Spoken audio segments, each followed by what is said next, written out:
Muito bom, o nosso papo continua. Eu tinha uma provocação para fazer aqui para o Sérgio, que é o seguinte. Hoje em dia a gente vê muitos restaurantes, muitas empresas ligadas ao meio da alimentação, tá? E que acabam, acho que talvez cometendo um erro que eu acho que é meio que fatal. Que é mais ou menos o seguinte, eu vou falar duas frases aqui. Comida barata é sinônimo de comida ruim. Comida cara é sinônimo de comida boa. Sérgio. Eu tenho um amigo que é chefe, ele fala assim, eu não como comida cara. Pois eu faço muito bem ela barata em casa. Existe a condição de se fazer comida barata, com bons ingredientes, e obviamente o talento de quem está fazendo ali, né? Preparando aquele alimento, né? O que você fala a respeito disso? Acho que a primeira coisa que eu falo é que você podia ter colocado essa pergunta mais difícil no começo. Né? Mas, assim, acho que a visão é: preço é uma coisa, valor é outra. Uhum. Né? Então, a gente tinha falado agora há pouco, quer dizer, R$50 para alguém pode ter valido muito a pena e foi barato. Uhum. E os mesmos R$50 pode ser caro porque não valeu a pena do outro lado. Então, a primeira coisa é, não dá pra gente ser muito puritano e falar, não existe nenhum limite entre preço e qualidade, ou bom e barato, porque existem ingredientes que você não compra sem dinheiro, né? Sem um dinheiro a mais. Uhum. Né? Então você fala o seguinte, você quer fazer um prato que leva polvo, o polvo não custa pouco. Né? Eu quero usar, sei lá, um azeite trufado, custa caro, ponto. Então, acho que a gente tem que separar só um pouquinho assim. Tem elaborações que consomem ingredientes que custam mais caros. Mas isso não significa que alguém que usou esses ingredientes mais caros fez um prato bom. Que seja bom. Que seja bom. Certo. É verdade.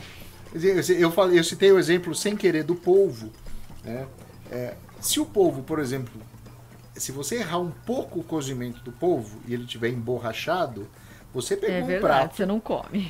Então, e o pior é que você gerou uma expectativa, voltando para aquela questão de expectativa e percepção, expectativa e satisfação, você gerou uma expectativa alta porque o cara foi comer um prato caro, porque é um prato preparado com ingredientes caros, e de repente ele saiu muito frustrado, porque ele tinha uma expectativa alta, ele deixou um dinheirão e saiu de lá insatisfeito.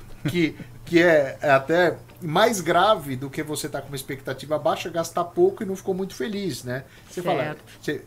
Então eu acho que a primeira coisa é, assim, tem um degrau aí também de quais são os ingredientes, qual é o prato que você imagina. Agora, na real, eu concordo exatamente com o que você falou, ou até com esse chefe amigo. Pois é, eu te fiz essa provocação pelo seguinte, porque tem, por exemplo, determinados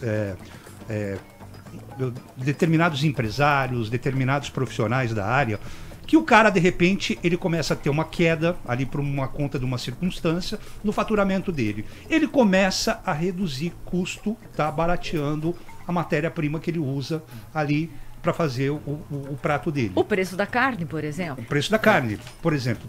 Bem colocado, Érica. Isso, de uma certa forma, acaba impactando. Total. Total. E o que acaba acontecendo é quando você faz, né, o nomezinho disso até é downgrade, né, quando você pega um prato que já existe e você fala, eu vou fazer esse mesmo prato piorando o insumo ou a matéria-prima que eu tenho para fazer esse prato. Se você considerar que a maior parte dos estabelecimentos, pega um estabelecimento que já existe há anos aqui na região, ele tem a maior parte dos consumidores dele são consumidores frequentes, que já tem uma referência daquele prato. Quando você pega um prato já existente e usa uma matéria-prima inferior, a probabilidade do cara perceber é grande. É enorme. Ou de um cliente novo que fala, sei lá, esse picadinho nesse restaurante é pior do que o picadinho do outro. Então, normalmente o que se faz não é você fazer uma substituição de ingredientes por ingredientes de qualidade inferior para conseguir segurar o preço quando ele está em alta, que é o que a gente está vivendo hoje. Tá? Na verdade, você tem uma combinação fundamentalmente de duas alternativas. Em parte, você fala, para manter esse prato em cardápio, eu tenho que fazer algum ajuste no limite do que realmente é o necessário, tem que fazer algum ajuste de preço, mas o que você faz é fazer revisões de cardápio consistentemente. Né? Às vezes você tem que pegar, por exemplo, vamos fazer um exemplo banal. Um prato à base de frango, uma carne branca mais barata do que um filé mignon. Uma boa elaboração em cima de um prato feito com frango pode gerar uma satisfação maior do que um prato preparado com uma carne vermelha mal preparado, uma carne mal aparada, uma carne que não tem a mesma qualidade. Então, às vezes, você cria um outro prato com uma combinação de ingredientes mais simples, mas de qualidade. E elabora mais a culinária disso. Mas só para completar a tua pergunta, Tom, com uma das pesquisas, né, que a gente realiza habitualmente quando você pergunta para o dono do estabelecimento, né, o dono do restaurante, olha, como é que você tem lidado com os aumentos de custos, que a gente já tem isso desde o segundo semestre de 2020, essa escalada de custos no nosso setor. Ele fala, primeiro, eu estou buscando ingredientes que me permitam ter um pouco mais de rendimento. Com o mesmo peso eu faço um pouco mais de pratos. O segundo ponto, ele fala, eu estou procurando ingredientes mais versáteis, que eu possa comprar um ingrediente que ao invés dele servir para um único prato, eu posso usar para 5. Porque eu fico otimiza, né? Eu fico mais eficiente em toda a operação, no meu estoque, na minha compra, no meu capital de giro e tal. E um outro negócio é olhar mais o seguinte, que pratos realmente giram? Que pratos que saem do meu restaurante? Porque às vezes você vai no estoque de um restaurante, uma sorveteria, por exemplo, pega uma sorveteria que tem 20 coberturas diferentes para sorvete ou para açaí, etc. No fundo, não vende.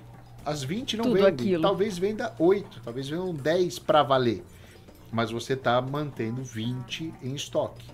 Nem sempre é o mais produtivo. Mas quando você pensa no cardápio de um restaurante, uma lanchonete, mesma coisa.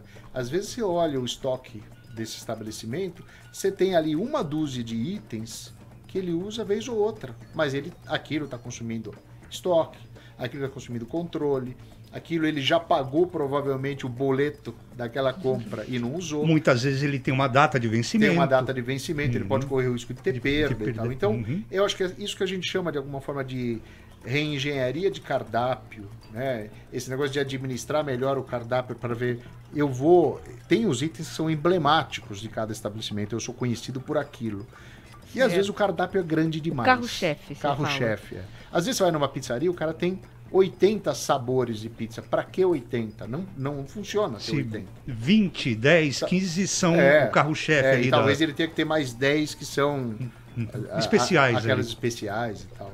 Acho que é um pouco por aí. Muito bom. Sérgio, a Dark, né? Food, Dark Kitchen, desculpa. Ela é uma tendência. Eu fiquei curiosa com esse termo. Você me explicou aí que são as cozinhas que são especialmente para delivery, né? É uma tendência, você acha que isso vai ser um grande negócio aí para o pessoal do ramo? E eu acho que a gente tem que atentar para essa oportunidade mesmo. Até originalmente o nome disso era mais Ghost Kitchen, né? Que era cozinhas fantasma, né? Cozinhas fantasma justamente porque você não enxerga, o consumidor ele não enxerga a cozinha, e essa é a ideia, um restaurante que não recebe o consumidor presencialmente, ele não vai comer na mesa ou no balcão, ele pede pelo delivery, pelo aplicativo, pelo marketplace e coisa do tipo. Então é uma cozinha focada só em delivery. A gente estima que o número delas no Brasil hoje já seja superior a 100 mil estabelecimentos. Nossa, olha isso. Por quê? Porque às vezes é um cara, né, que ele não quer ter o investimento, o gasto para manter uma estrutura maior, um salão para receber o consumidor, ou o garçom, né, o ar-condicionado, a iluminação, a mesa, a toalha, a cadeira, e aí vai. Né? Então, às vezes o cara não tem esse desejo, essa capacidade, ou às vezes ele não quer fazer isso. Ele fala, eu sou bom, por exemplo, eu sou bom de culinária, eu sou bom eu consigo ter uma boa solução de embalagem, e sem me comunicar bem de uma forma online. Para que não é? É o que basta. Para que investir em serviços, né? Eu não estou dizendo que isso é melhor do que ter um restaurante presencial, mas tem muita gente que se identifica mais com isso. Acho que é uma questão de experiências, né? Experiência, E aí, né, Tom, experiência no delivery não é igual a experiência no salão. No atendimento presencial.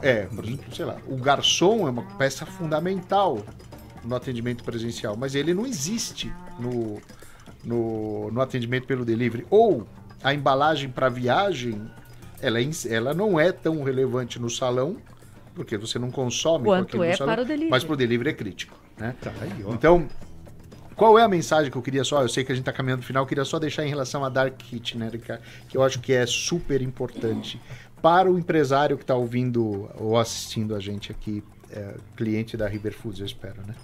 Mas, sem dúvida. Um restaurante que tem atendimento presencial, ele também pode ser uma Dark Kitchen. Imagine que você tem uma churrascaria. Você atende as pessoas na hora do almoço, na hora do jantar, no final de semana, que vêm até o estabelecimento comer o teu churrasco, o seu buffet de saladas e etc. O que é que impede que esse mesmo estabelecimento, provavelmente com uma marca diferente para não gerar confusão, o que é que impede que esse mesmo estabelecimento, por exemplo, venda à noite hambúrgueres? Por que nada, não é? Aliás, muito pelo contrário, seria, né? Eu acho que você até otimiza. Sensacional, otimiza, você espaço, se aproveita da estrutura, ou um restaurante italiano fazendo pizza à noite, ou um self-service, né, um buffet a quilo, que pode fazer uma marmitaria também. Então eu acho que essas barreiras, aquela coisa muito rígida, muito quadradinha, eu sou o restaurante desse tipo, para essa situação, para esse consumidor apenas, eu acho que pode ser uma fórmula que já está desgastada. Então, naquela visão do híbrido que a gente estava comentando, talvez esse empresário hoje, ele possa se perguntar o seguinte: olha, com o que eu faço, com o que eu sou, na região onde eu estou, com o tipo de produto que eu sei lidar e o tipo de consumidor que eu tenho, será que não tem uma oportunidade de fazer alguma outra variedade, alguma outra especialidade, especificamente no delivery? E eu acho que essa, se a gente puder deixar como uma última dica, talvez seja a dica para que você repense o seu negócio. Uhum. Maravilha. Que você se aproveite aí da estrutura que você já tem. Sem dúvida. E que muitas vezes fica uma parte do tempo ociosa. Sem sombra de dúvida. Isso. Perfeito. Isso muito bom. Show de bola. Nossa, que aula! Bom, nós estamos com o mestre aqui, não é verdade? Pois é. Vamos lá, estamos chegando ao final do programa, gente. Isso. Eu gostaria de abrir o espaço aqui para o Fabiano. Fabiano, mais uma vez, falar da River Foods, tá? A gente está próximo aí da época de Páscoa, insumos para, de repente, você fazer o seu ovinho de Páscoa em casa, vender para as pessoas. Você que é boleira, olha só, você que é doceira. Bolo, né? Tá cheio de gente fazendo Exatamente. Bolo, né, Fabiano? Você que tem sorveteria. E não somente em Ribeirão Preto, mas a gente também tem lojas em Rio Preto, que eu esqueci de mencionar. Opa! Avenida Nossa Senhora da Paz. E também temos em Uberaba, loja também, com o mesmo portfólio que aqui em Ribeirão Preto. Então, se tiver outras regiões, o pessoal estiver escutando, temos, além da distribuidora, o atacado, temos mais 2 lojas. Aqui em Ribeirão, Rio Preto e Uberaba. E é só as pessoas entrarem. Só procurar. O pessoal quiser entrar no nosso Instagram, @riberfoods.br. E no Facebook e YouTube, @riberfoods.